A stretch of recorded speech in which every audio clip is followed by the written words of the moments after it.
Ndugu zangu wa Tanzania, mimi nataka kama Watanzania, miongoni mwa kero zetu iwe kero ni moja tu. Miongoni mwa kero zetu iwepo pamoja na wale ambao wanakata misitu, alafu wanakata misitu na pia wanawinda bila vibali. Hao pia tuwatazame kwa jicho zuri sana, tuwatazame vizuri. Yaani misitu, umeona? Tuwatazame vizuri sana. Hao ndio wanataka tusababishie jangwa, umeona? Hebu fikiria mwenyewe, umeona? Fikiria mwenyewe, angalia kule Dodoma wanavyoishi, hali ya hewa jinsi ilivyo, joto, umeona? Mvua haipo, umeona? Zingatia kule Singida kule, hali ya hewa ni mbaya. Angalia mikoa ambayo kidogo wamejitahidi tunza misitu, mfano kama huko Mbeya, umeona? Huko Tanga huko wapi huko Bukoba huko na mikoa mingine ambayo kidogo wametunza misitu, umeona?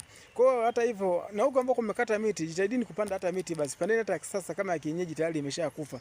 Panda ya kisasa. Weka kauli mbiu moja. Kata mti mmoja, panda miti 10, umeona? Toa zawadi. Serikali mtu ambaye ana mti nyumbani kwake kuanzia 10, toa kata zawadi, umeona? Kwa hiyo kitendo cha kupanda hata miti tu, sio lazima mpaka uwe mtu wa kienyeji, hata mti tu. Mtu nyumba yake tafikiri jangu, hata mparachichi, hata mwembe.